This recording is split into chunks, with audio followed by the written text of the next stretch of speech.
जय जिनेंद्र सभी को और सभी का स्वागत है यू टर्न स्पिरिचुअल के यूट्यूब चैनल पे।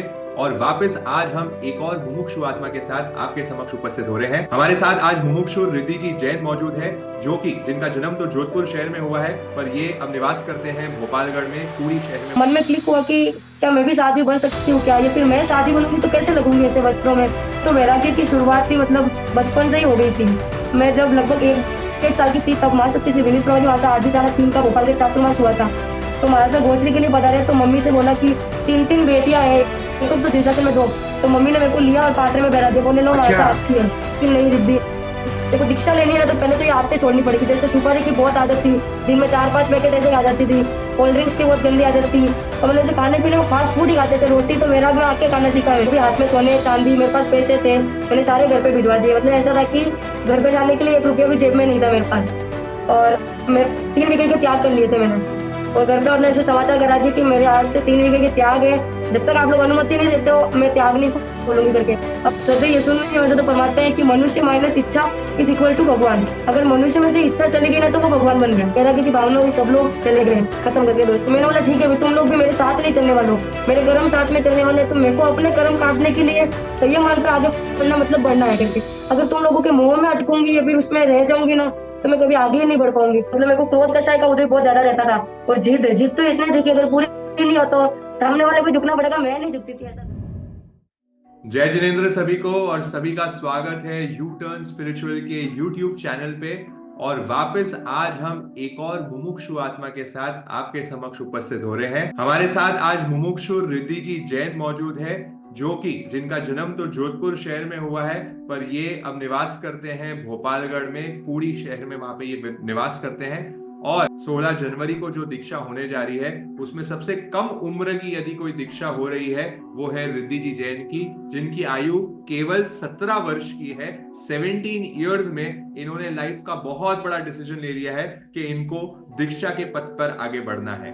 वैसे तो इनके एस्पिरेशन थे डॉक्टर बनने के अपने लाइफ में, पर अब ये असल वैद्य बनने जा रहे हैं, जहां ये जन्म मरण के रोगों को दूर करने का इन्होंने निश्चय कर लिया है। तो इनकी कहानी क्या थी, ये क्यों आगे बढ़ रहे हैं, क्या इनका कारण था, इनकी बैक स्टोरी क्या थी, मुझे लगता है हम सब उत्सुक हैं ये जानने के लिए। तो चलिए इनके प्रश्नों की सिलसिला शुरू करने के पहले मैं आप लोग को ये भी बता देता हूं कि ये ऑलरेडी वीर परिवार से बिलोंग करते हैं। इनकी बड़ी बहन श्री पूज्य अंजना जी महाराज साहब और इनकी मासी जी महाराज साहब जो कि कांता जी महाराज साहब है, ये ऑलरेडी रत्न संघ में दीक्षित हुई है। आचार्य हीराचंद जी महाराज साहब की नेश्राई की सतिया जी है।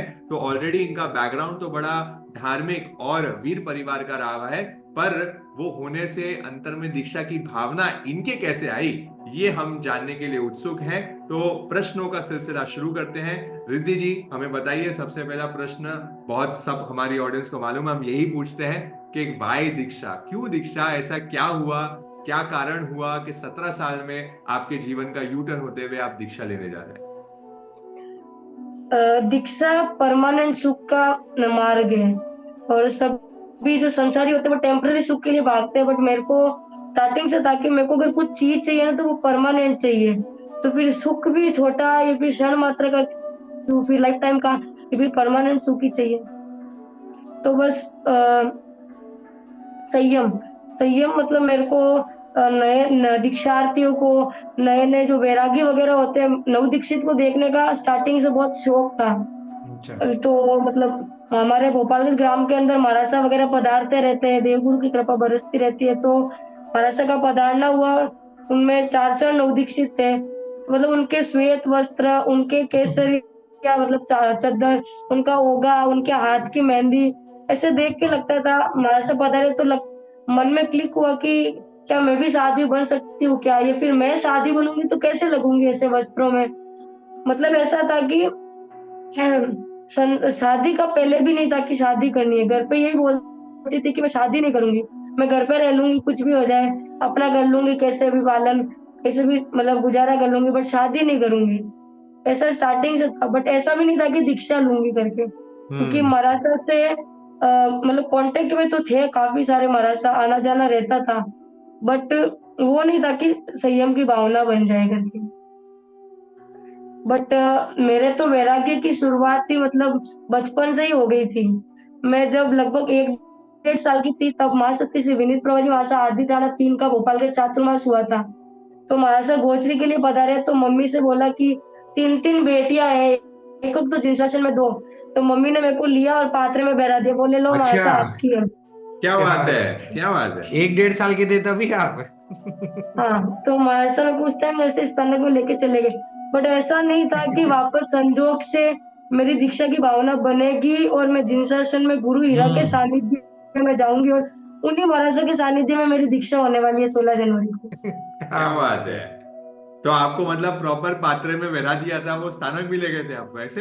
हाँ, पात्रे में बहरा दिया था महाराजा को। ये तो हमारे जो दैश्विकालिक सूत्र की जो रचना आती है, जिन हाँ, आचार्य का हम सब मुझे विदित स्वामी है का। इतिहास में, जैन इतिहास की बड़ी फेमस स्टोरीज में से आता है, जो आगे जाके कैसे अपने बच्चे के लिए कैसे वो बहुत दैश्विकालिक सूत्र की रचना करते हैं। सिमिलर स्टोरी हमें रिद्धि जी की मिल रही है और जोग संजोग के उन्हीं के निष्ठाएं में अब ये दीक्षित होने भी जा रहे हैं।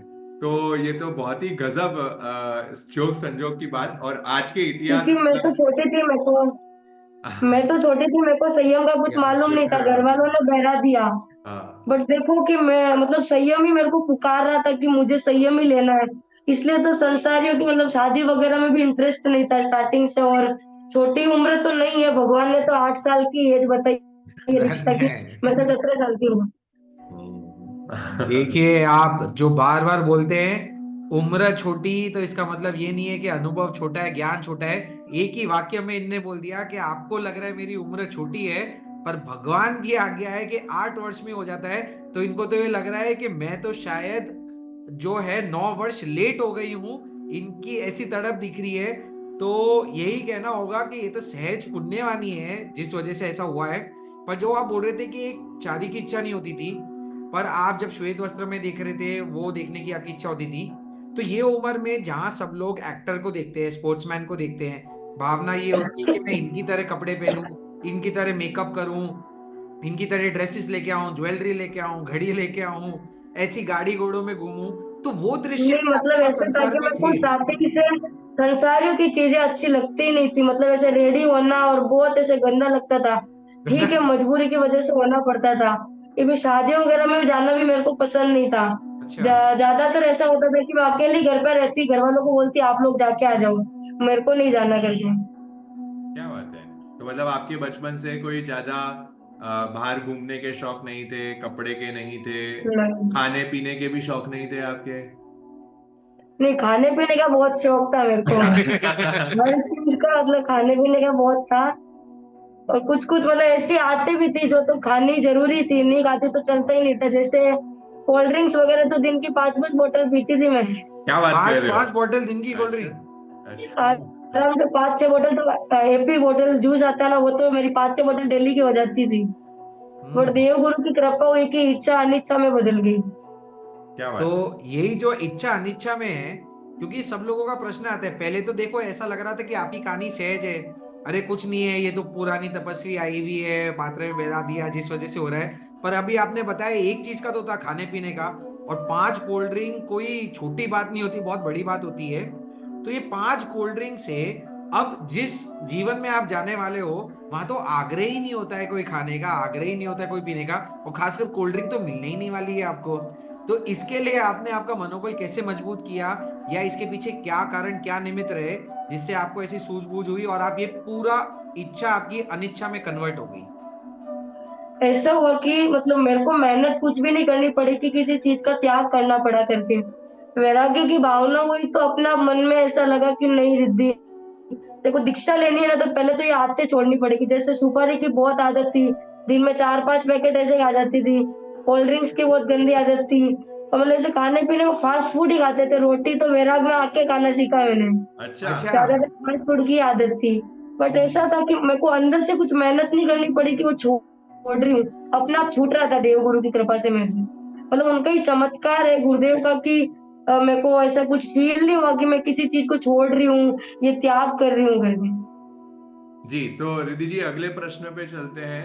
हमें बताइए आपके लाइफ में ऐसा और कोई भी इंस्टेंस या किस्सा या आपके बारे में और कोई विशेष चीज जो आपको लगता है कि हमारे दर्शकों को मालूम होनी चाहिए। मतलब मेरे को क्रोध कषाय का उदय बहुत ज्यादा रहता था। और जिद जिद तो इतनी थी कि अगर पूरी नहीं हो तो सामने वाले को झुकना पड़ेगा, मैं नहीं झुकती थी, ऐसा था। अच्छा जिद, अच्छा जिद्दी आप बहुत थे, ओके। बहुत ज्यादा। डिमांडिंग, हाँ। सामने वाले को ही झुकना पड़ता था, मैं कभी भी नहीं झुकती थी, ऐसा था। ईगो, तो हाँ। कक्षा भी इतनी थी कि अगर कोई है ना 2 की 5 भी बोल देना तो सामने वाले की हवा निकाल देती थी मैं। बट दहशत ऐसा थे था कि मतलब जो आप गुरुदेव, बहुत। हाँ क्रोधी बहुत ज्यादा थी, मतलब ऐसा था कि मेरे को मेरा काम एकदम परफेक्ट चाहिए कर, अगर कुछ भी हम्म। आनाकानी कर दी ना तो सामने वाले की मतलब खटिया खड़ी कर देती, ऐसा हो जाता था मतलब। हाँ ऐसा समझ लो, मतलब मेरे को मेरा काम परफेक्ट चाहिए, अगर कोई कुछ करेगा ना तो फिर समझ लो करके जाए, सामने वाला डर के ही नहीं करता था, ऐसा था, डरते भी थे कुछ तो। तो आपके और घर के गुरुदेव की बड़े भी सेवा आपसे में डरते जाना, थे? उनका जीवन देखा ना, मतलब गुरुदेव का, मतलब गुरुदेव खुद भले ही कम बोले पर उनका जीवन बोलता है। जी। तो उनसे प्रेरणा मिली कि कषाय है ना अपने को दुर्गति में लेके जाएंगे, अपने कर्म बंधन का कारण बनेंगे। और अगर संयम के मार्ग पर आगे बढ़ना है तो समता इज इक्वल टू संयम, अगर समता आएगी तभी अपन संयम ले पाएंगे और संयम को पाल पाएंगे। तो अपने जीवन में जितनी क्षमता आएगी उतना ही अपन के संयम के पज्जे पे बढ़ेंगे। मतलब ऐसा था कि छोड़ना कुछ भी नहीं पड़ा मेरे को, अपना आप छूटता चला गया, देव गुरु की कृपा रही कि कोई मेहनत नहीं करनी पड़ी अंदर से। सब लोग बोल रहे कैसे रहेगी घर वालों के बिना, अभी भी जैसे जैसे दीक्षा के दिन नजदीक आ रहे हैं ना, तो घर वालों का डेली, मतलब विदाई तो घर से कल है, बट मेरे घर में डेली मेरी विदाई चलती रहती है। डेली थोड़ी थोड़ी डेली। देर में सबको रोने लग जाते हैं, तो चली जाएगी तो चली जाएगी, तो कैसे रहेगी। तो मतलब बोले कि अभी छोटी है, क्यों त्याग कर रही है, मतलब ऐसा है कि मैं कुछ भी त्याग नहीं कर रही हूँ, जीरो, क्योंकि मेरे को संयम चाहिए, मेरे को संयम मिल रहा है, त्याग तो घर वाले कर रहे हैं अपने मोह का, सही बात मुझे है। तो जो क्या चाहिए वो बात मिल है, रही है। क्या बात है। सही बात है। घर वालों को धन्यवाद, बहुत बहुत परम उपकारी है मेरी बहन, मेरी बीच की बहन है अंतिमा, उसने मेरे को बहुत सपोर्ट किया, जब वैराग्य की भावना भी हुई ना तब भी, जैसे घर वाले बोलते थे कि रिद्धि तू छोटी है, 2-4 साल एक बार संसार में रह जा, बाद में तेरे को सेवा में भेजेंगे वहां से के, लेकिन वो हमेशा बोलती थी कि नहीं मम्मी, अगर इसकी भावना है तो भेजो करके, इसको क्यों संसार में फंसा रहे अपन लोग। और जब आज्ञा पत्र भी हुआ तब सब लोग भले ही मेरे मतलब ऐसे नेगेटिव थे, बट ये मेरे लिए पॉजिटिव थी, नहीं मम्मी अगर इसकी भावना है तो कोई बात नहीं, इसको असह्य में नहीं रहना है तो अपन नहीं रखेंगे।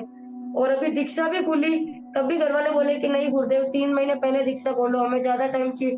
तब भी इसने बोला कि अगर इसकी खुशी अभी है ना तो फिर अपन 3 महीने करे, जब 6 महीने करे, अपन को इसकी खुशी मैटर करती है। सही तो बात ऐसा था कि हर चीज में उसने मेरे को बहुत सपोर्ट किया। और मेरी जो बड़ी वाली सिस्टर है, उसने भी मतलब उनका भी सबका बहुत उपकार है कि मेरे को अंतरा ही नहीं दी कभी भी। ऐसे था कि मतलब पड़ोसी वगैरह ने सबने मतलब घर वालों के कान में बहुत बातें डाली थी, ऐसा ये तो लोहे के चने चबाने जैसा है, तलवार की धार पे चलने जैसा है। हमारे कांता जी वैसे तो फरमाते हैं कि है ना, किसी ने लोहे के चने पहने हैं कि किसी भी साधु संतों को, जो मैंने लोहे के चने चबाने हैं तो। और बोले तलवार की धार पे चलने जैसे है, तो फिर सड़क पे कौन चलेगा, हम लोग तलवार की धार पे चलेंगे तो। है। मतलब ऐसा है कि उनकी मेंटेलिटी ऐसे हो गई कि संयम जीवन टिपिकल है। मेरे को ऐसा लगता है कि तुम लोग का जीवन बहुत टिपिकल है, धन्य है तुम लोग को, तुम लोग रहते कैसे हो संसार के अंदर। सदैव गौतम जी वैसे तो इनको संसारियों को एमएमडी की उपमा उपमा देते हैं, माई माई धमेड़ा। तो ऐसा था कि रहना है तो सुखी रहना है, परमानेंट सुख चाहिए, ये 4 चीजें छोड़ के मेरे को ऐसा नहीं है कि कोई दुख हो जाएगा करके, मेरे को तो कुछ छोड़ना ही नहीं पड़ा, स्वतः ही अपना छूटता चला गया, देवगुरु की कृपा बरसती गई। और घर वालों का भी इतना सपोर्ट है कि कभी भी अंतरा ही नहीं दी करके।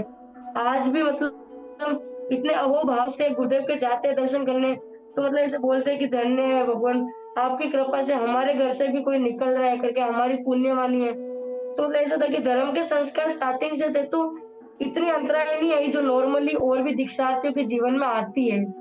मेरी तो पुण्यवानी बहुत ज्यादा अच्छी थी, शायद पुरुषार्थ कमजोर था जो दीक्षा में देरी हो गई।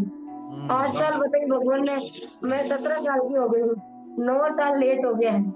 जी, तो जैसा कि आप सब लोगों ने अभी जवाब सुना, ये बार बार जो हमें चीज इतनी डिफिकल्ट लग रही है, ये एक ही एक सेंटेंस बार बार बोल रहे हैं कि कुछ छोड़ना नहीं पड़ता है, छूट जाता है।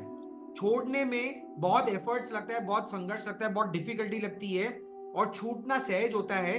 और इसका सबसे बड़ा निमित्त ये बार बार बोल रहे हैं, देव गुरु धर्म की कृपा। इन्होंने ये बोला, इतना गुस्सा तो हम जैसे बोल सकते हैं जिद्दी रिद्दी थी, है ना। रिद्दी जो थी वो काफी जिद्दी थी, हाँ, ईगो था, ऐसे इनको छेड़ा जाता था। बहुत पांच ज्यादा कोल्ड ईगो तो ड्रिंक, हद से ज्यादा था। हाँ 5 कोल्ड ड्रिंक, 5 सुपारी, इतनी सारी चीजें आप देख रहे हो, पर ये छूटा कैसे, इसके लिए ये सहज उदाहरण दे रही है। बस गुरु भगवंतों के सामने गए, जो प्रवचन भी नहीं दे रहे हैं बड़े गुरुदेव, सिर्फ उनका जीवन देख के कि ये इतने सहज कैसे हैं, इनकी कषाय की मंदता कितनी है, ये कितने विनम्रता और विनय के साथ यहाँ पे बैठे हैं, इतने बड़े ओहदे पे होते हुए भी। सिर्फ ये देखने मात्र से इनको वैल्यू मालूम पड़ गई विनय की, विनम्रता की। तो ये बता रहा है कि महापुरुषों के सत्संग से, सहयोग से, दर्शन मात्र से आपको जो चीज पहाड़ जैसी डिफिकल्ट लग रही है वो राई जितनी रह जाती है। इसलिए प्रयास करें, भगवान जो बोल रहे हैं सत्संग सत्संग सत्संग करें। जब भी मौका मिले ऐसी भवित आत्माएं, ऐसे दीक्षार्थी, ऐसे बड़े साधु साध्वी के पास जाएं। सिर्फ सुनना भी नहीं पड़ेगा, उनको देखने मात्र से हमारे कर्म जो है वो निर्जरित होना चालू हो जाएंगे। जी रिद्धि जी, तो अगले प्रश्न पे चलते हैं। जैसे आपने कहा कि ये गुस्से की या जिद्दी बने की जो एक आदत है, ये आपने काफी हद तक ओवरकम कर ली है। पर फिर भी जैसे अभी आप दीक्षा में आगे बढ़ेंगे, आपका संयम पर्याय आगे बढ़ेगा और आपके भी अंडर छोटी सतियां आनी शुरू हो जाएगी, है ना। अभी तो क्या सारी बड़ी सतियां होगी, तो आपको विनय धर्म करना ही है, वो तो आप करेंगे ही। पर जैसे ही छोटी नहीं नहीं, हमारे ऐसा है कि चंद्रकला जी वंश की सेवा में हम लोग 4 जने रहते हैं, जिसमें से 2 की दीक्षा खुल गई, एक नया दीदी और एक मेरी। तो जी। ऐसा है कि नया दीदी हमारे सबसे बड़े हैं, तो सब लोग ऐसे ही बोलते हैं कि नया दीदी से बड़ा कोई आता नहीं और तेरे से छोटा कोई आता नहीं है। नहीं, पर समझो, मेरा प्रश्न ये है कि अगर कोई आ जाए छोटा बाद में आगे जाके, और फिर या फिर आपको सिंगाड़ा भी आपका बदल जाए, है ना, आचार्य प्रवर ने कह दिया कि अब ये सिंगाड़े के साथ नहीं रहना है, कहीं और जाके रहना है, हो सकता है संयम पर्याय में, तो सबसे पहले तो क्या आप उसके लिए रेडी रहेंगे? क्योंकि एक तो आपके मासी जी महाराज साहब का कंफर्ट है यहाँ पे साथ में, वो अगर आपको बोल दे कि नहीं दूसरी सिंगाड़े में जाना है, तो क्या उसके लिए रेडी रहेंगे? और वहां भी तो ये जो एक नहीं, डोमिनेटिंग या बड़ी सत्य आपको कोई कुछ ऑर्डर दे दे, कभी वो भी कुछ बोल दे कि ये काम करना ही है, और आपका एक स्वभाव रहा है कि बचपन से कि मैं किसी की सुनती नहीं हूँ, मेरे को कोई बोले नहीं, तो क्या वो संयम पर्याय में आप उसको कैसे टैकल करेंगे, ये बताइए। फर्स्ट तो ये है कि गुरुदेव की आज्ञा सर्वोत्कृष्ट और सर्वोपरि है। गुरुदेव ने फरमा दिया ना, तो फिर अगर अंगारों पे भी चलना होना तो मना ही नहीं है। क्या और बात मेरे है, को तो क्या चलना ही नहीं बात है। पड़ेगा, देव गुरु अपने आप चलाएंगे मेरे को तो। ऐसा। धन्य। और सेकंड चीज ये है कि मैंने कभी भी चाहे अंजना जी मासा हो चाहे कांता जी मासा हो, कभी भी ऐसे नहीं है कि मासी मासा और बहन मासा, गुरु मान के ही चलती हूँ दिमाग में स्टार्टिंग से ही, कि है ना, जैसे कल को अगर कोई बात पे वो मेरे को थोड़ा सा बोल दे, तो मैं उन पे मतलब ऐसे हाइपर नहीं हो जाऊं या फिर मेरी कषाय नहीं बढ़ जाए। क्योंकि अगर जैसे परिवार का कोई बोलता है तो अपने को लगता है कि मासी ने कैसे बोल दिया, भाई हम बहन मानते ने कैसे बोल दिया। और अगर गुरु बोलेंगे तो क्या बोलते हैं, सीधा सिंपल है कि बोलेंगे, उनका हक है। अगर वो अपन को बोल रहे हैं, ऐसा समझना कि उनकी कृपा बरस रही है अपने ऊपर, कि अपने अपने को मतलब निर्दोष बना रहे हैं, दोषों को निकाल रहे हैं। अच्छा है ना वो तो। ऐसे कि कभी भी सबको मैंने समान समझा ना, तो कांता जी वहां से ऊपर है ना अंजना जी वहां से ऊपर है सबसे ऊपर तो गुरुदेव श्री हीरा चंद्र जी वहां से है। उसके बाद में सब भी मेरे लिए समान है। तो ऐसा नहीं है कि कोई बोले तो चलेगा और कोई नहीं बोले तो नहीं चलेगा। कोई भी बोलो, मैं तो बोलती हूँ सब बोलो, ताकि मैं निर्दोष बनूंगी, मेरे दोष दूर होंगे और आप लोग की कृपा मेरे ऊपर बरसती रहेगी। तो आप देख रहे हो, निपुण ने पूरा प्रयास किया था रिद्धि जी को उलझाने का, जिसे हम बोलते हैं कि काफी ट्रिक क्वेश्चन से वो पूछ लेते हैं। पर आप देखिए क्या जवाब दे रहे हैं। 17, मेरे तो माइंड कॉम्प्रिहेंड ही नहीं कर पा रहा है कि 17 साल की उम्र है। मेरे को ऐसा लग रहा है कि जिनकी 50 साल की दीक्षा हो गई है, उन गुरुनी मैया के पास में बैठा हूं और मेरे प्रश्न पूछ रहा हूं और वो मेरे को समाधान दे रहे हैं। ऐसी परिपक्वता लग रही है कि अभी इनको पाटे में बैठाओ और सीधा प्रवचन चालू हो जाए, वैसा आ रहा है। तो धन्य है आपकी समझ को, धन्य है आपकी दृष्टि को, धन्य है आपके गुरु और गुरुनी मैया को, जिन्होंने आपको ये सत्य ज्ञान दिया, सत्य मार्ग बताया। तो रिद्धि जी अगले प्रश्न की ओर चलते हैं। तो जैसा कि आपने बताया कि ये भावना तो आपके अंदर आ गई थी वैराग्य की, और आपकी कहानी आगे बढ़ रही है। तो इस कहानी में, इस भावना को आगे बढ़ाने में आपको और कौन कौन से निमित्त मिले जिसने आपके अंदर ये वैराग्य की भावना को और पुष्ट किया, उसको और पोषण दिया? फर्स्ट तो वही जो महाराज ने बोला कि सेवा में आ। सेकंड चीज की है ना, आप लोगों ने जो इंटरव्यूज बनाए थे दीक्षार्थियों के, तो मैंने एक इंटरव्यू देखा था फर्स्ट आदित्य जी मानसा का। तो फिर अच्छा। मेरे को ऐसे पता चला कि ऐसे एक का ही नहीं, सारे दीक्षार्थियों का है। तो जी। मेरी इच्छा है कि मैं और भी इंटरव्यूज देखूं कि उनको वैराग्य कैसा आया। तो उनके काफी लोग, मतलब सबके इंटरव्यू सुने, उसमें देखा मैंने कि किसी ने मतलब क्या बोलते, अपनी मिठाई का फेवरेट चीज थी उसका त्याग कर दिया, हाँ। किसी ने घर पर रहकर भी घर वालों से मौन रखी, और किसी किसी के जैसे पैरों में वो खून आने का था, हाँ, जैसे सूती सुधी माता सुधी के। जी महाराज साहब जो है। जी। हाँ, जैसे सुप्रिया जी मानसा के मम्मी का थोड़ा अंतराय था। हाँ तो मम्मी। सबके मैंने ऐसे सुना, तो मेरी ऐसा हुआ कि उन लोग को इंटरव्यूज को देख देख के भी थोड़ी थोड़ी भावना बनी कि इन लोगों ने भी तो इतना संघर्ष किया है संयम के लिए, मतलब कुछ तो है संयम, तभी ये लोग इसके लिए इतनी मेहनत कर रहे हैं। तो ऐसा था कि फिर थोड़ी मेहनत मैं भी कर लूं अपनी तरफ से। और मेरा तो ऐसा था कि मेहनत का मौका ही नहीं मिला, मेरी पुण्यवानी कमजोर थी, तो पुरुषार्थ ही नहीं करना पड़ा, सोते ही सब कुछ होता चला गया। जी, बहुत बढ़िया। तो जैसा कि आप सुन रहे हैं कि मुमुक्षु रिद्धि जी ये कह रहे हैं कि ये यूटर्न स्पिरिचुअल जो हमारा चैनल है, इस पे पिछले साल जो 13 भव्य दीक्षा का प्रसंग उत्पन्न हुआ था और उसमें जो अलग अलग इंटरव्यू लिए थे, तो अगर कोई नए दर्शक जुड़े हैं तो हम उनको जानकारी दे दें, ये इंटरव्यू अभी का नहीं है। हम पिछले साल भी ऐसे 13 भवित आत्मा और बाद में हमने 4-5 इंटरव्यू और लिए थे। वो सब आप हमारे चैनल चाहे वीडियोस में प्लेलिस्ट का सेक्शन है, वहां प्लेलिस्ट दीक्षार्थी मुमुक्षु स्पेशल वीडियोस लिखे गए हैं। वहां के जो रिद्धि जी जिक्र कर रहे हैं अलग अलग वीडियो का, जैसे श्रद्धेय आनंद मुनिसा का वीडियो है, उसमें उन्होंने मिठाई का त्याग किया। सुप्रिया जी महाराज साहब की मम्मी का अंतराय आया था। अदिति जी जो महाराज साहब है, उन्होंने मौन के बचकान ले लिए थे ताकि उनको आज्ञा पत्र मिल जाए। और श्रुति जी महाराज साहब है कि उनका जीवन ऐसा था कि जब वो चलते थे तो उनके पैरों में से खून आ जाते थे। कल्याणी जी जो महाराज साहब है, उनका बताया जाता था कि उनको 10 के 10 उंगलियों में अंगूठी पहनने का शौक था और वो रिद्धि जी की तरह एकदम डैशिंग थे।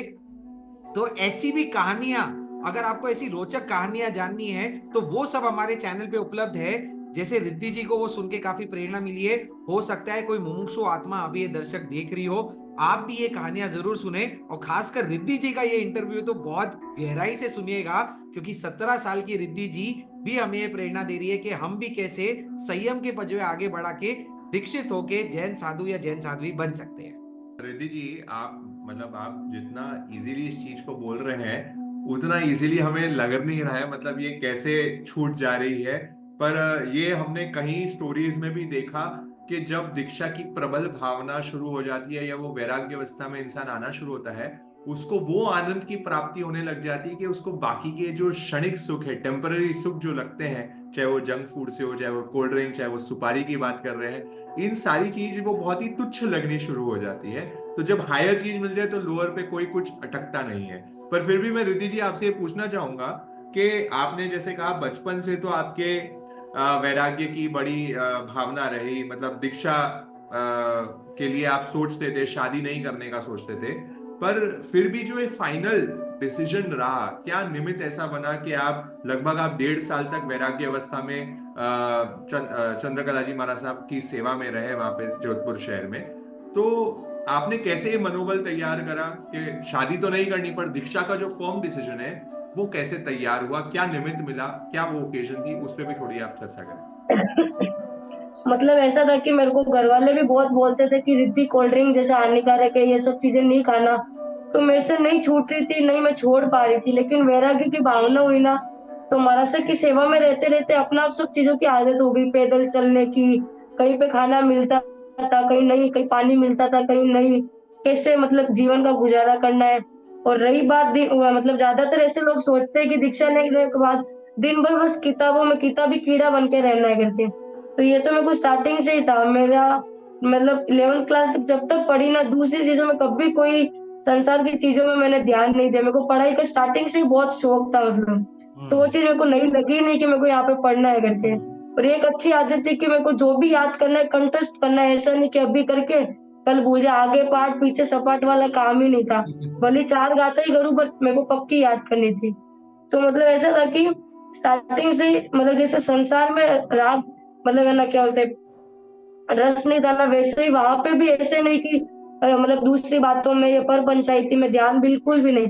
बस अपनी पढ़ाई और अपनी जितनी क्रिया है प्रतिलेखना, सारी जितना भी मतलब दिन भर के हमारे वैराग्य काल की जितनी भी क्रिया होती है, बस वही ऐसा लगता था जैसे कभी कभी है ना कोई काम नहीं होना तो रात को नींद नहीं आती थी। ऐसा लगता था अरे आज मेरे वो चीज जैसे क्या बोलते हैं, ये स्वाध्याय की गाथा मैंने वापस पढ़ी नहीं, भूल गई, ये ऐसा हो गया। तो मतलब लगता था जैसे कभी कभी वैराग काल में घर आने का रहता था ना, तो इतना नहीं हो पाता था जितना महाराजा की सेवा में रहते तब करते थे। तो मतलब ऐसा लगता था कि कहीं मैं भूल नहीं जाऊं, नहीं मेरे को कुछ भी हो जाए, मेरे को आगम कंठस्थ रखने, क्योंकि घर वाले नहीं मेरे साथ, मेरे आगम साथ चलेंगे। तो हम्म। बस वो रहता था कि छोड़ना कुछ नहीं पड़ रहा था, कुछ कुछ अच्छी आदतें भी थी स्टार्टिंग से, पढ़ाई वगैरह की तो इतना नया नहीं लगा कि।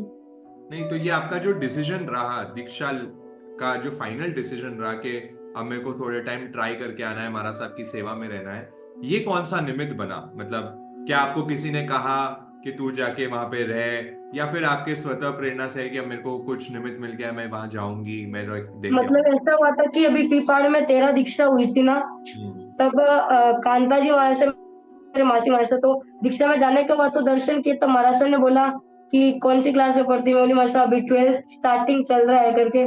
तो बोले रहे 15-20 दिन सेवा में, संसार में तो इतने साल हो गए रहते हुए तुझे। हम्म। तो मैंने बोला ठीक है महाराज साहब आऊंगी मैं, मेरी छुट्टियां होगी तो मैं सेवा में आऊंगी करके, ऐसा बोल के आगे। लेकिन घर पे आई तो लगा नहीं भी कौन जाएगा, रात में खाना नहीं है, फास्ट फूड भी खाने नहीं देंगे, ये तो पढ़ाई मतलब पढ़ाई का तो नहीं था, बट वो था कि भी छूट नहीं मिलेगी। हम्म। मैं कह के आगे, बट शायद है ना संयम मेरे को पुकार रहा था करके दीक्षा हुई, बड़ी दीक्षा हुई वहां से, पदम प्रभा जी वहां से करके सत्या जी पधारे थे। हम्म। मतलब 8 सत्या जी, उनमें 4 नव दीक्षित थे। तो हम्म। उनको देखने की इच्छा थी, उस हिसाब से गई। तो मतलब महाराष्ट्र से थोड़ी थोड़ा मेरा जुड़ना हुआ ज्यादा महाराष्ट्र से। तो वहां पे विरक्ता जी महाराष्ट्र करके एक सत्या जी है, उनसे मुझे वैराग्य की भावना हुई। तो मतलब उन्होंने मेरे को समझाया कि मतलब मैंने बस नॉर्मली महाराज से पूछा, महाराज साहब नव दीक्षित विराज रहे थे मैंने देखा, तो मैंने बोला अगर साधु वेश में रहूंगी तो मैं कैसे लगूंगी करके, हम्म। मुझे भी दीक्षा लेनी है। मैंने महाराज से पूछा, मैंने महाराज से दीक्षा लेने के लिए क्या क्या करना पड़ता है, कुछ साइन वगैरह कुछ है क्या, क्या करना, हाँ। अब मालूम नहीं था उस टाइम इतना कि है ना। तो महाराज ने बोला कि ज्यादा कुछ नहीं, बस थोड़ा कुछ याद करना पड़ता है, श्रवण सूत्र 25 बोल 33 बोल समिति गुप्ती। तो मैंने बोला वैसे ठीक है याद तो मैं कर लूंगी, मेरे को ऐसे भी धर्म क्लास जाते थे तो प्रतिक्रमण वगैरह तो अपना श्रावक का स्टार्टिंग से ही आता था, जब 6-7 साल के थे तब से ही श्रावक का प्रतिक्रमण तो आता ही था। हम्म। तो मैंने बोला ठीक है महाराज मैं कर लूंगी, बट मैं भी दीक्षा लूंगी। अब महाराज को ऐसे बोल दिया, तो मतलब मन में जब वापस घर पे आई तो चिंतन चल रहा था, रिद्धि तू पाल लेगी क्या, अभी घर पे बोल दें कल को दीक्षा नहीं ले तो भी अच्छा नहीं लगा, अपने वैरागी की भावना पूरी हो तभी ओपन में बोले कि हाँ मेरे वैराग की भावना है करके। तो फिर उस टाइम ही वापस कांता जी वहां से कभी गोपालगढ़ पधारना हुआ। तो हम्म। महाराज ने मतलब ज्योति जी महाराज करके सत्या जी है, तो उन्होंने बोला कि जा तू 10-15 दिन अपने मासी महाराज की सेवा में जा करके, आप रहोगे उनकी सेवा में तो क्या पता आपका मन लगे और आपका वैराग्य मतलब प्रबल हो जाए, आगे बढ़ जाओ आप भी संयम के मार्ग पे। मैंने बोला ठीक है महाराज साहब, घर वालों को कन्विंस किया, घर वाले भी मतलब ऐसे अनुकूल है इस मार्ग पे, किसी ने भी मतलब मना नहीं की करके। तो सेवा में जाने का हुआ, फिर थोड़ी थोड़ी सेवा में रहने लगी तो मेरे को वही जीवन अच्छा लगने लग गया। ऐसा लगा कि मेरे को यहीं पे आना था, यहाँ पे तो ठीक है, वो मेरे को 17 साल की पूर्ति करनी थी वो कर रही थी बस, ऐसा था। तो अपना आप ही संयम के रंग में मतलब रंगने लग गई। क्या बात है। तो संत सतियों का सुयोग है ना, एक तो इनकी प्रबल हाँ भावना, फिर उसके बाद जो संत सतियों का सहयोग मिला, और एक ये क्यूरियोसिटी कि अरे मैं कैसी लगूंगी दीक्षा में, मैं अगर वो वस्त्र पहनूंगी तो मुझे कैसा लगेगा। तो साधु सतियों के दर्शन करने के लिए हम सबको कितना जाना चाहिए, ये एक हमें बहुत बड़ा टेक अवे मिल रहा है। और फिर रिद्धि जी का बस कुछ समय वहां जाके रुकना, है ना, 10-15 दिन, ये बहुत सारे इंटरव्यूज में हमने देखा कि 15-20 दिन जब वो माहौल में, अभी तक वैराग्य भावना आई नहीं, पर 20 दिन वहां पे जाके जब एक्सपीरियंस करा वो जीवन को, तो लगा अरे ये तो मैं क्या जीवन जी रही थी, 17 साल तो मैंने वेस्ट ही कर दिए, अब तो मेरे को इस बात पे आगे बढ़ना है। तो ये सभी से है कि अपने बच्चों को एटलीस्ट कुछ दिनों के लिए तो हमें माताजी पिताजियों को छोड़ना ही चाहिए साधु संतों के पास, ताकि उनको ये एक्सपीरियंस हो। तो जैसा भी हमने देखा ही, हाल ही में हमने अभी नेहा जी का भी इंटरव्यू लिया था, उनकी भी सेम ही चीज आ रही थी, तो निपुण ने जैसे टेक अवे बताए, इनकी भी रिद्धि जी की शुरुआत क्या हुई, जब ये बोले कि देवगुरु धर्म की कृपा थी, इनके शहर में वो विचरण होता था साधु संतों का, और दीक्षा का प्रसंग पड़ता था, तब ये दीक्षार्थियों को देख के इमेजिन करने लगती थी कि मैं भी श्वेत वस्त्रों में कैसे लगूंगी। और फिर इनको जब पूछा गया कि इनका फाइनल डिसीजन का पक्का हुआ, वो भी वही प्रसंग था जब दीक्षार्थी फाइनल अपनी दीक्षा ले रहे पीपाड़ शहर में 13 दीक्षार्थी। तो इसका मतलब यह है कि जब भी मौका पड़े, जरूर जरूर जरूर लाइफ में एक बार तो कोई भी आपके आसपास मुमुक्षु आत्मा अगर दीक्षा ले रही है तो वो प्रसंग को जाकर देखें। वो देखने से आपके भाव आएंगे। और दूसरे रूप में जैसे इनको बोला गया था, एटलीस्ट जैसे हम समर वेकेशन में कहीं ना कहीं घूमने जाते हैं, 15 दिन का समय निकाल के आपके जो भी साधु साध्वी पास में है उनके पास जाएं, ताकि उनके जीवन से आप रूबरू हुए और आपको लगे नहीं ये जीवन भी मैं जी सकता हूं। क्या मालूम जैसे रिद्धि जी को वो जीवन पुकार रहा था वो रंग में रंगने लग गई, क्या मालूम आप और हम भी एक दिन वो रंग में जरूर रंगने लग जाएंगे।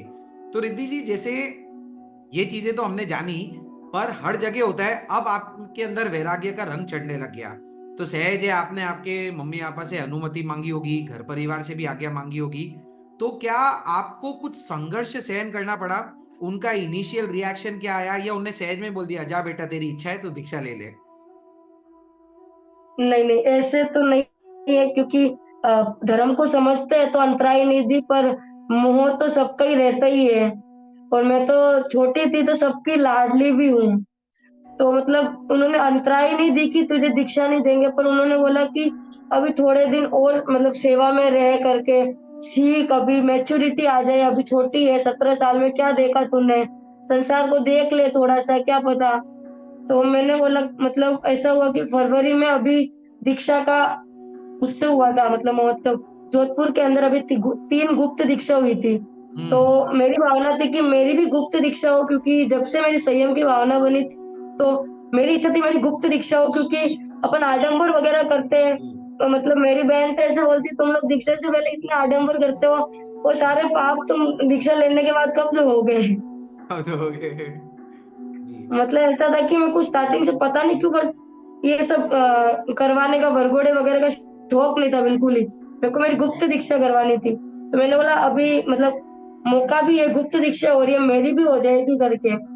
तो घर वालों से आज्ञा मांगी कि आप गुड्डे को दीक्षा की अनुमति दो करके। तो उस टाइम क्या मेरे बहन के मतलब बेबी होने वाला था, तो वो आ नहीं पा रही थी, तो घर वालों ने बोला नहीं अभी तो हो ही नहीं सकता करके, हम दीक्षा की अनुमति दे दें, क्योंकि एक ही बड़ी बहन है जिसकी शादी हो रही है, वो भी नहीं आएगी तो कैसे चलेगा, तू तो वैसे भी संसार छोड़ के जा रही है, तो हम तो चाहेंगे ना हमारे सारा परिवार वाले आए करके।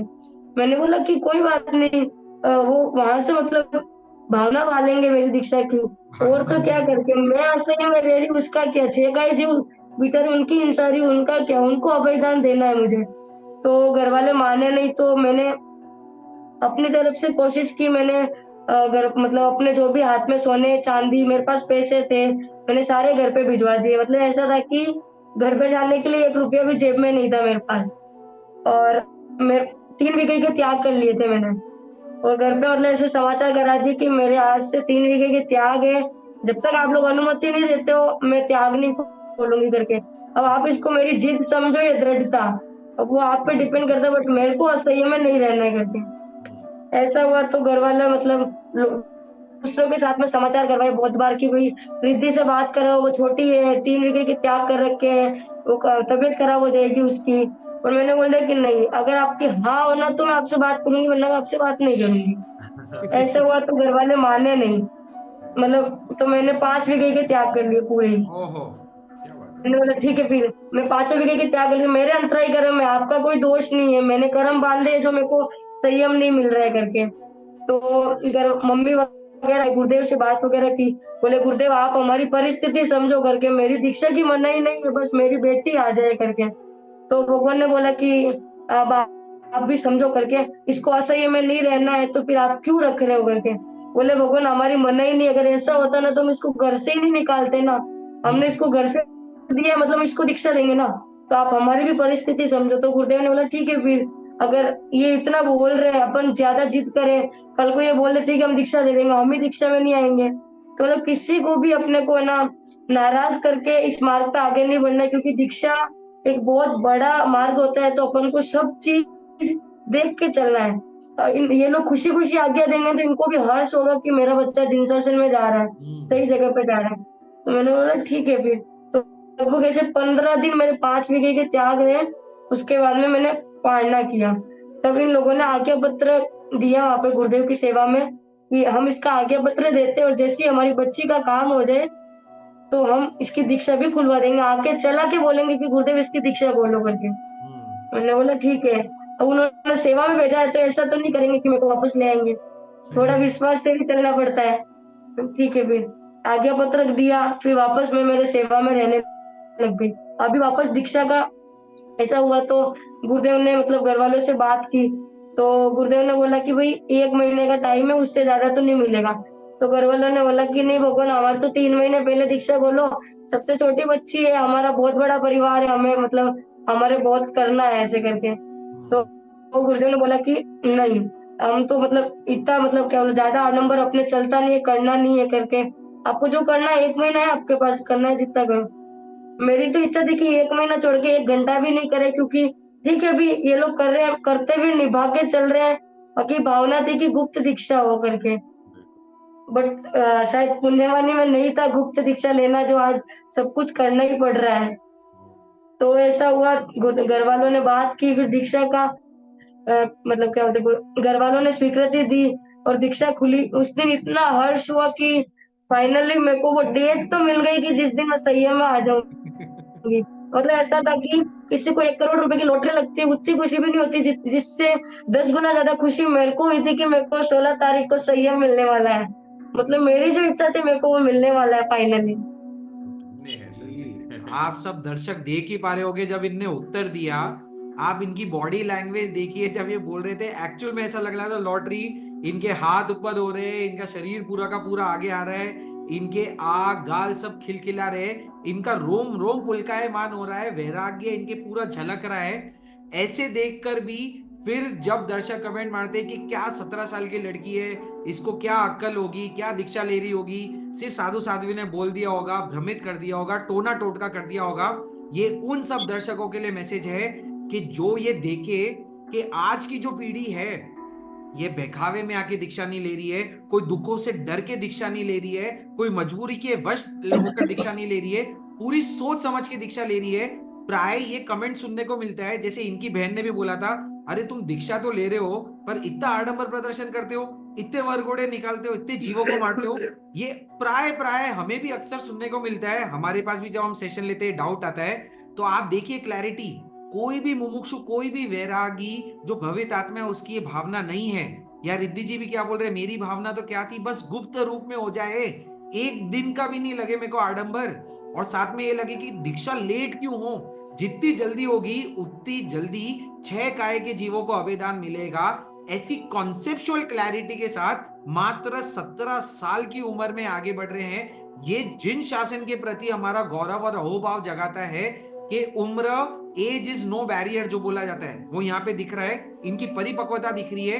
तो आइंदा से जब भी हम प्रश्न उठाए जिन शासन के प्रति या कोई वैरागी आत्मा के प्रति, उसके पहले सोचें कि परिस्थिति भी कुछ होती है, जैसे हमने बोला था अंतराय कर्म भी कुछ होता है, या पुण्यवानी की कमी भी कुछ होती है, इनकी भावना नहीं होती है। ऐसी आत्माएं सोच समझ कर ही आगे बढ़ रही है, पर दिक्कत ये होती है इनकी जो कहानी है वो बाहर आती नहीं है, और हम ये प्रश्न डायरेक्टली जाके इनको पूछते नहीं हैं और सिर्फ टीका टिप्पणी में लग जाते हैं। तो इसलिए ये यूटर्न के माध्यम से ये प्रयास चल रहा है कि ऐसी भवित आत्माएं, इनकी कहानी, इनके पीछे का बैकड्रॉप सुने, तब हमें लगता है कि नहीं, जिन शासन सुरक्षित है। भगवान ने जो बोला था कि छठे आरे तक, लास्ट तक भी एक साधु एक साध्वी रहेंगे, तो ऐसी आत्माएं जो 17 साल में इतनी कॉन्सेप्चुअल क्लैरिटी के साथ आ रही है, इससे आपका, मेरा और हमारे आगे की पीढ़ी का जीवन सुरक्षित रहेगा। तो धन्य है ऐसी वीर आत्मा को। तो आइए अब हम हमारे अगले प्रश्न की ओर चलते हैं। जी रिद्धि जी, तो अगला प्रश्न ये है कि जैसे आपने कहा आपकी दीक्षा बहुत पहले हो सकती थी पर नहीं हुई कोई कारणवश, पर अंतराय कर्म थे। हाँ, अंतराय अंतराय कर्म के वश नहीं हो पाई। तो शायद मेरा पुरुषार्थ भी कम था, अगर थोड़ा और पुरुषार्थ करती तो शायद हो जाता, बट मैं रुक गई करके। बिल्कुल 15 से 25 30 दिन करती तो शायद हो जाता, बट ऐसा लगा कि फिर गुरुदेव भी फरमा रहे और जी फिर सबको नाराज करके दीक्षा लेना भी सही नहीं है, क्योंकि जी संयम का मार्ग पर अपन आगे बढ़ रहे हैं तो फिर सब चीज अच्छी होनी चाहिए। संयम खुद अच्छा है तो फिर उसके पीछे अपन कुछ क्यों ऐसा करेंगे। करेक्ट। तो आपके माताजी पिताजी का तो आग्रह आपने बता दिया। क्या आपके बहन भाई या फिर आपके जो फ्रेंड्स, जो आप, क्योंकि आप कोल्ड ड्रिंक या जंक फूड खाने आते हैं तो डेफिनेटली फ्रेंड्स के साथ ही जाते होंगे, तो उनके उनका क्या आउटलुक था उनको जब आपने बताया कि मेरे को दीक्षा लेनी है तो? एक्चुअली मेरे जेल में तो एक ही फ्रेंड है, बाकी ठीक है। सब जेलर है। तो ठीक है। उनको ऐसा कुछ मालूम नहीं है दीक्षा क्या होता है, संयम क्या होता है करके। तो आपने उनको तो समझाया जैसे तब मेरी उनको क्या लगा, मतलब जब आपने उनको बताया कि मैं ऐसा जीवन जीने वाली हूँ, तो उनका क्या रिस्पॉन्स था मतलब? वो तो बोले तुम लोग सब पागल हो। ठीक है। बोले तुम्हारे सबका दिमाग खराब हो रखा है कि ये कुछ होता है क्या करके, कि संयम क्या होता है करके। एक लाइफ मिली है, क्या पता अगले भव मतलब अगला जीवन कैसा हो। लास्ट अपने को मनुष्य भव अपन बोलते हैं ना कि मनुष्य भव बहुत पुण्य वाली से मिलता है। तो बोले फिर खाओ पियो ऐश करो करके, क्यों फालतू में चप्पल नहीं पहनना, कपड़े नहीं मतलब ऐसे वस्त्र व्हाइट वेस्ट पहनना, ऐसे नहीं करना, खाने में जो मिले वो खाना, जंक फूड छोड़ देना, लाइफ का मतलब ऐसे पूरा मजा खराब कर देना। तो मतलब मैंने बोला कि देखो अगर अपन एक भव अपनी अनिच्छा से जीते हैं ना, तो आगे के सारे भव इच्छा से जी सकते हैं। तो अगर एक भव अपन इच्छा से जिएंगे तो आगे के सारे भव अनिच्छा से जिएंगे, क्योंकि अपन ने इस भव में कर्म बंधन कर लिए तो फिर अगले भव अपन को पता है, अपन खुद ही तो लिख रहे हैं ना अपनी पुण्यवानी के अपन के आगे के भव में कैसा होगा करके। तो ऐसा है कि अपने वो को सीमित करना है तो फिर अपनी इच्छाओं को भी सीमित करना है। सदैव यशवंत में वैसे तो परमात्मा है कि मनुष्य माइनस इच्छा इज इक्वल टू भगवान। अगर मनुष्य में से इच्छा चली गई ना तो वो भगवान बन गया। बट वही है कि अपन आसक्ति को अपनी इच्छाओं को छोड़ नहीं पाते। अपन संसारियों की क्या है कि एक इच्छा होती है ना समझ आती है, खत्म ही नहीं होती, उनकी लिस्ट बहुत लंबी से लंबी चौड़ी चलती रहती है। तो अपन कौन सी इच्छाओं को पूरी करें। बट मेरा ऐसा था कि परमानेंट चाहिए मेरे को, कुछ भी दो तो मेरे को टेम्पररी कुछ भी नहीं चाहिए। तो बस भावना हुई, फ्रेंड्स वगैरह को समझाया तो वो लोग बोले कि नहीं नहीं ये तो कोई मार्ग नहीं होता है करके, तू तो पागल हो गई, हमें भी पागल बना रही है। एक लाइफ मिली है, खाओ पियो मजे से घूमेंगे अपन लोग। तो मैंने बोला भाई मेरे को नहीं घूमना है, तुम लोगों को घूमना है तुम लोग घूमो, मैंने तुम्हें थोड़ी मना किया है करके। तो बोले नहीं हम तेरे को खतरे में थोड़ी जाने देंगे, खतरे हमारा में नहीं फर्ज जाने। बनता है कि हम तेरे को सेफ रखे करके। अभी वो रहता है कि उनको मालूम नहीं है ना कि संयम है वही सच्चा सुख है, सच्चा आनंद परमानंद संयम के अंदर है। समझाने की कोशिश की पर कोई नहीं माने तो सबने मतलब दोस्ती तोड़ दी, किसी ने अच्छा। दोस्ती नहीं रखी। बोले हमको तेरे से फिर दोस्ती नहीं रखनी है करके। ऐसा है कि अभी बस दो दोस्त है, एक जैन और एक जैनत्तर है, बाकी कोई दोस्त नहीं है। सब लोग जब भी वैरागी की भावना हुई सब लोग चले गए, खत्म कर दिया दोस्ती। मैंने बोला ठीक है भाई तुम लोग भी मेरे साथ नहीं चलने वाले हो, मेरे कर्म साथ में चलने वाले हैं, तो मेरे को अपने कर्म काटने के लिए संयम मार्ग पे आगे बढ़ना मतलब बढ़ना है करके। अगर तुम लोगों के मोह में अटकूंगी या फिर उसमें रह जाऊंगी ना तो मैं कभी आगे ही नहीं बढ़ पाऊंगी। कुछ पाने के लिए कुछ खोना पड़ता है, तो संयम को पाने के लिए कुछ जीवों को तो अपन को छोड़ना ही पड़ेगा। राइट। तो तो ये तो वीरों का रास्ता है और वीरों के रास्तों में अकेला हाँ, ही जाना पड़ता है। और हो आज सकता है तक कि दो बार हमारे, वीर बनी, खुद को महावीर बनना है। बहुत हाँ। बढ़िया। और ये तो वीर भी नहीं महावीर का रास्ता है, और इस रास्ते पे तो एकलो चलो ही चलना पड़ता है, क्योंकि यहाँ पे अलग दुनिया है, अलग चीजें हैं, और हमारी जो संगति आती है, हमारे जो मित्र होते हैं, वो कहीं ना कहीं अलग रास्ते वाले हो जाते हैं। तो इसलिए हमें कल्याण मित्र वाला फंडा जो है, कल्याण मित्र हमें बनने चाहिए हमारे आसपास। यदि है तो वो हमें आगे बढ़ाएगा, वो हमें प्रेरित करेंगे। और अगर हमें कल्याण मित्र नहीं मिल रहे हैं तो रिद्धि जी जैसे कि उन्होंने ही छोड़ दिया, बहुत बढ़िया, इनके लिए राह आसान हो गई, ये और इस पथ पर आगे बढ़ने के लिए आतुर हो गए। जी। क्योंकि फिर अपन रास्ते में से अगर उनसे दोस्ती अपन भी फिर नहीं तोड़ते तो फिर वो अपन से थोड़ा और बहकाते। उस टाइम तो बोलते जैसे माचिस जैसी वैराग्य था, इतना प्रबल भी नहीं था कि मैं अपने वैराग्य को टिका सकूं। हम्म। तो फिर उनको छोड़ना भी जरूरी था। एक दृष्टि से लगता है कि सही है करके, कम से कम उनको छोड़ा तो मेरी जैसे जंक फूड फास्ट फूड खाने की जो इच्छा होती थी वो भी कम हो गई करके, क्योंकि खाने वाले साथ अभी आने बचते वाले ही नहीं साथ। तो फिर हाँ, ये बहुत इंपॉर्टेंट टेक अवे मिल रहा है। देखिए, बार बार मात्र 17 साल की उम्र लग रही है, पर एक एक वाक्य इनकी मैच्योरिटी को बता रहा है। बहुत इंपॉर्टेंट लाइफ लेसन है कि अगर आपने आपका कोई गोल निश्चित कर लिया है, तो जैसे इनने इनका गोल बना लिया था कि मेरे को संयम पथ पर आगे चलना है, उसके लिए जो सहयोगी तत्व है उससे विरोधी तत्व अगर कोई मिलने लग जाता है तो हमें डिसीजन सही समय पे ले लेना चाहिए, क्योंकि इनने क्या बोला, सिर्फ माची जैसा वैराग्य था, हल्का सा आया था। तो ये भावना जो उठी है, कुसंगत मिल गई तो हो सकता है कि मैं ये रास्ते बह जाऊं, तो ये बहने के पहले ही I should know when to stop, कब मेरे को स्टॉप लगाना है और किन लोगों को मेरे जीवन से बाहर रखना है और कैसे अच्छी संगति पकड़नी है। तो ये हम सब लोगों के लिए इंपॉर्टेंट लेसन है। हम भी जीवन में कुछ उपलब्ध करना चाहते हैं तो पहले दृढ़ संकल्प रखें, फिर गोल यानी लक्ष्य के ऊपर अपनी दृष्टि रखें और हमारी संगति भी वैसी रखें। और अगर वैसी संगति नहीं मिल रही है तो इनकी तरह, जैसे निपुण ने बोला, एकला चलो ले, वो ज्यादा सही है, एकांत में बैठ के हमारी साधना करनी चाहिए। तो रिद्धि जी, अगले प्रश्न की ओर बढ़ते हैं। तो जैसा कि आपने ये सब बोला ये तो ठीक है, पर क्या अभी आपके कभी माता पिता से या परिवार से या दोस्तों से ये एक लॉजिक भी आया या आपके खुद के मन में भी कभी ये आया, जैसे हम भी शास्त्र पढ़ते हैं तो हमने देख रखा है भगवान ने बोला दो टाइप के धर्म है, एक है अणगार धर्म, एक है आघार धर्म। हम देखते हैं साधु भी मोक्ष में जा रहा है तो गृहस्थ भी मोक्ष में जा रहा है। तो कभी आपके मन ने आपके साथ चालबाजी नहीं की या फिर माता पिता ने या दोस्तों ने नहीं बोला कि जरूरी थोड़ी ना ये मार्ग पे ही आगे जाके तेरे को मोक्ष मिलेगा, संसार में रह के भी कर सकती है, शादी तो देखो वैसे भी करनी है नहीं, तो शादी मत कर, पूरे टाइम तेरी पढ़ाई लिखाई करते रहे और जग की सेवा में रखते रहे। अगर दीक्षा नहीं लेगी तो कितनी जगह जाके लोगों को उद्बोधन दे सकती है, स्वाध्याय से प्रेरित कर सकती है, ये जीवन भी तो बहुत अच्छा जीवन है। तो क्या आपके साथ भी कभी ऐसा कुछ प्रसंग हुआ या आपने मन को कैसे मनाया दीक्षित ही होने का? नहीं नहीं हुआ है, मतलब घर वालों ने बोला कि जरूरी नहीं है कि संयम से ही मोक्ष है करके, गृहस्थ भी मोक्ष में जाते हैं। तो मेरा वापस ये आंसर रहता है कि भरत चक्रवर्ती और माता मरुदेवी के अलावा तीसरा कोई नाम बता सकता है कि जो घर संसार के अंदर से मोक्ष गया है करके? वो विरले थे, अपन उनकी तरह नहीं है करके। उस टाइम के सेना संस्थान भी वैसे हुआ करते थे, अब भी पांचवा आ रहा है। मेरे घर वाले तो बोलते खाते पीते मोक्ष जाएंगे, क्यों खाना पीना छोड़ के मोक्ष जाए? वो तो मतलब ऐसे कभी कभी तो मोक्ष को भी मजाक में ले लेते, बोले हमारे रिजर्वेशन हो रखे हैं मोक्ष के, कंफर्म टिकट है, हमारी इच्छा होगी तब हम लोग ट्रेन में बैठ के निकल जाएंगे करके। बट वो चीज अपन मजाक में लेंगे ना, तो फिर ऐसा था कि नहीं, अपन को मालूम है कि मोक्ष अपन के जब कर्म कटेंगे तभी मोक्ष मिलेगा, उससे पहले मोक्ष नहीं मिलने वाला है। और ऐसे बोलते हैं कि संसार में रहकर अपन वो धर्म का पालन कर सकते हैं, तो पॉसिबल ही नहीं है, क्योंकि अपन 6 का ही जीवों को पूर्णतः अवयदान संसार में रहकर नहीं दे सकते। और फिर अगर अपन संसार में रहते तो फिर अपन के भाई बहन मम्मी पापा वो तो अपने मतलब स्वजन तो रहते ही है ना, चलो ठीक है शादी करेंगे तो सास ससुर और हस्बैंड बनेंगे, शादी नहीं करेंगे ये लोग तो रहेंगे ना, तो कम से कम उनसे मोह बढ़ेगा अपना।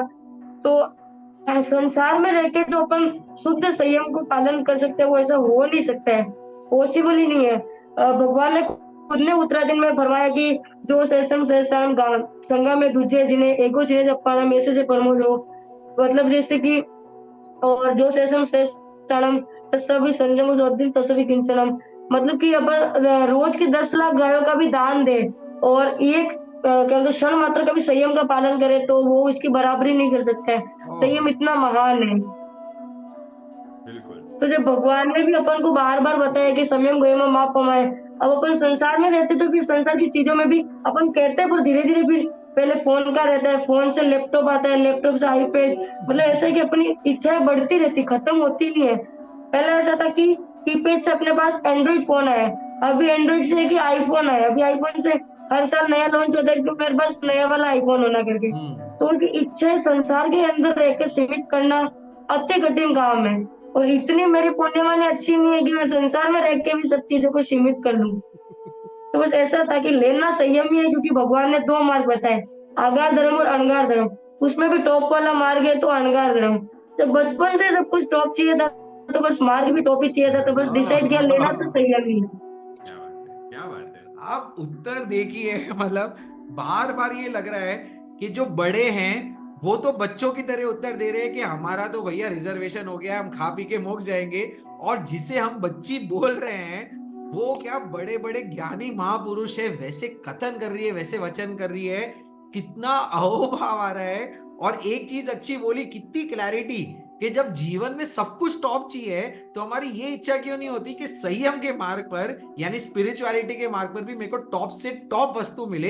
ये एक आपने एक नया दृष्टिकोण दिया है हम सबको सोचने के लिए कि जब मेरे को फोन चाहिए मैं भी जैसे आईफोन लेके बैठा हूं तो मेरे को फोन अच्छा चाहिए, तो मेरा गुरु, मेरा संयम, मेरा देव गुरु धर्म ये भी उत्कृष्ट ही होना चाहिए।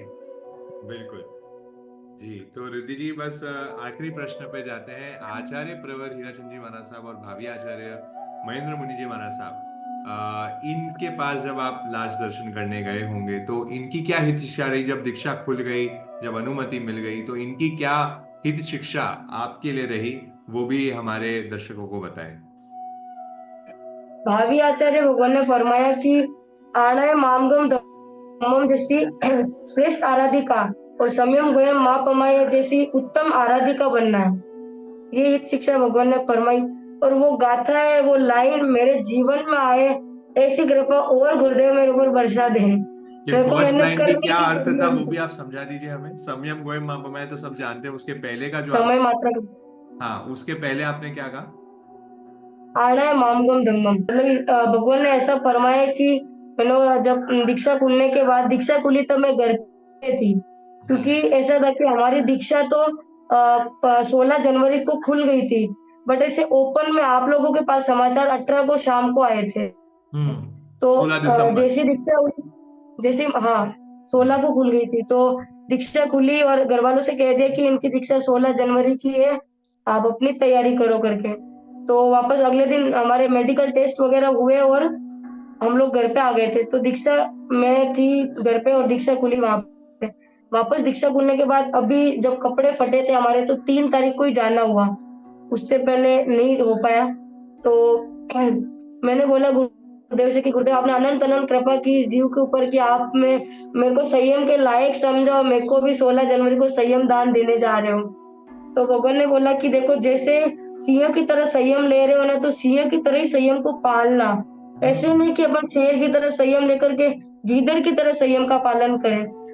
अपने जीवन के अंदर जैसे अपन संयम अंगीकार करते हैं ना, तो जैसे हर मुमुक्षु का 7वां गुणस्थान कहते हैं ना, तो वैसे ही 7वां गुणस्थान आपके जीवन के अंतिम समय तक बना रहे, ताकि आप 14वें गुणस्थान तक पहुंच के जल्दी से जल्दी मोक्ष गति को प्राप्त करो। भगवान ने इतना अच्छा आशीर्वाद, इतनी अच्छी हित शिक्षा दी। अब मेरी क्या बोलते हैं, ड्यूटी बनती है कि मैं, भगवान ने जो मेरे को बताया है, जो फरमाया है, उस पे मैं खरी उतरूं, वो लाइन को, वो चीजों को मैं मेरे जीवन में उतारूं। और कभी भी ऐसा नहीं हो कि कोई भी शिकायत आए गुरुदेव के पास कि भाई इन्होंने ऐसा किया करके। तो बस ऐसा मेरा जीवन बने, ऐसी देव गुरु की कृपा मेरे को बरसती रहे। जी, बहुत बहुत ही सुंदर। तो अब बस अंतिम ओर चलते हैं। अब हम ये चाहते हैं कि हम, आप हमारे दर्शकों को और हम सबको क्या एक फाइनल मैसेज देना चाहते हैं। फिर तो बहुत जल्दी 16 तारीख के बाद हम आपको नए श्वेत वस्त्रों में देखेंगे, जो आपकी ड्रीम थी श्वेत वस्त्रों में पहनने की, वो देखेंगे। और अब जो हम उद्बोधन सुनेंगे 16 तारीख के बाद, वो आपसे पाटे पे बैठकर सुनेंगे, रिद्धि के रूप में नहीं, गुरुनी मैया के रूप में सुनेंगे, पर संसारिक अवस्था में एक फाइनल मैसेज हम सब लोगों के लिए, ताकि हम भी आपके ये पथ पर आगे बढ़ सके। तो हम सबके लिए आपका क्या आखिरी उद्बोधन रहेगा संसारिक वेश में? मेरा ये कहना था कि जैसे कि है ना, सब लोग बोलते कि है ना, हमारे पुण्यवाणी में दीक्षा नहीं लिखी हुई है, हम कैसे संयम ले करके। तो विरक्ता जी वहां से करके सत्या जी वो फरमाते कि है ना, पुण्यवाणी की कमी नहीं, अपना पुरुषार्थ की कमी है। पुण्यवाणी तो है, अगर अपन पुरुषार्थ भी जोर मारेगा ना, तो अपन कर सकते। भगवान ने कोई ऐसा तो है नहीं कि हम 5-6 जनों को पर्सनली संयम का दान दिया है। भगवान ने तो, मतलब प्रभु ने तो सबको ही फरमाया है ना संयम का मार्ग। अब वो है कि लॉटरी लगी हुई है, पर अब टिकट किस किस को लेना है, वो अपने ऊपर डिपेंड करता है। संसारी जो लोग होते हैं, वो क्षण भर के सुख के लिए, पैसों के सुख के लिए वो टिकट खरीद लेते हैं, लेकिन जो परमानेंट सुख का मार्ग है, संयम का मार्ग, परमानंद आनंद का झरना, उस मार्ग पे आगे बढ़ने के लिए लोग डरते हैं कि संयम को कैसे पालन करेंगे। तो ऐसा है कि जैसे मैंने वैराग काल में भी बहुत जनों को देखा है, जिनकी थोड़ी थोड़ी वैराग्य की भावना होती है, पर वो हिम्मत नहीं जुटा पाते हैं कि हम सेवा में जाए और उस मार्ग पर आगे बढ़े। तो ऐसे कि अगर जैसे माचिस जितना भी अपना वैराग्य है ना, जैसे वैराग्य, मतलब वैराग्य का ऐसा नहीं कि किसी को नहीं आता है। जैसे अपने ना व्यवसाय में, बिजनेस में घाटा हुआ, वैराग्य आ जाता है। घर में किसी की डेथ हुई, वैराग्य आ जाता है। मतलब बच्चे का जन्म हो, बट बच्चे थोड़ा सा ऐसे वैसे पैदा हो गया, तो अपने को वैराग्य आ जाता है, मेरी ऐसी कैसी पुण्य। मतलब वैराग्य के मार्ग तो बहुत है, और प्रभु अपने को थोड़े थोड़े टाइम से अपन को अलर्ट भी करते रहते हैं, बट अपन ने निकम्मे हो रखे, ऐसे ही समझ लो। मैं ऐसा समझती हूँ कि अपन मूर्ख है, क्योंकि भगवान ने जब सर्वश्रेष्ठ मार्ग संयम का, अणगार धर्म का बताया है, तो फिर अपन क्यों संसार में फंसे हुए हैं? जब हर चीज अपन को टॉप चाहिए तो फिर यहाँ पे क्यों नहीं? मतलब ऐसा है कि पहले तो कि अपना अपना पुरुषार्थ बढ़ाए। कभी भी ऐसे नहीं सोचे कि मैं संयम पालन नहीं कर सकती, क्योंकि हर आत्मा के अनंत अनंत सामर्थ्य है। अब उसको जगाना अपने ऊपर है कि अपन उसको जगाते कि नहीं जगाते। तो जैसे ही थोड़ी सी भी अगर किसी की वैराग्य की भावना बनती है ना, तो वो सेवा में जाए मारा सके, ताकि उनका वैराग्य प्रबल और आगे बढ़े। वरना क्या, ऐसे मेरे खुद के मतलब ऐसे देखे हुए वैराग्य दो चार जने जिनकी थोड़ी थोड़ी वैराग्य की भावना होती है, बट वो सेवा में आने की हिम्मत नहीं कर पाते, और वो वैराग्य के दीप वहीं पे बुझ जाते हैं, और वो तीन चार जो मुमुक्षु तैयार हो रहे थे वो भी वापस से पीछे हो जाते हैं करके। तो ऐसा है कि अगर थोड़ी सी भी अगर भावना बनी है, फिर अपने किसी की भी कुछ भी जिज्ञासा वगैरह हो, जैसे आपने अभी बताया कि गुरु भगवंतों के पास सेवा में जाए। एक तो ऐसा होना कि शादी का डिसीजन लेना होना, तो कम से कम 10 या 15 दिन, 10-15 दिन नहीं तो कम से कम एक सप्ताह ही कोई भी महाराज की सेवा में जाकर रहे, ताकि अपन को पता तो चले ना। जब संसार देख ले तो थोड़ा सा संयम को भी देखे कि संयम कैसा है। तो ऐसा है कि सबसे यही रिक्वेस्ट थी मेरी कि थोड़ा सा भी अगर एक तो वैराग्य की भावना हो तो महाराज की सेवा में जाए, और सेकंड चीज, शादी का डिसीजन लेने से पहले एक सप्ताह ही जाए भले, पर महाराज की सेवा में जाकर के रहे, उस संयम को देखे कि संयम में कुछ भी टिपिकल नहीं है, अपने आप स्वतः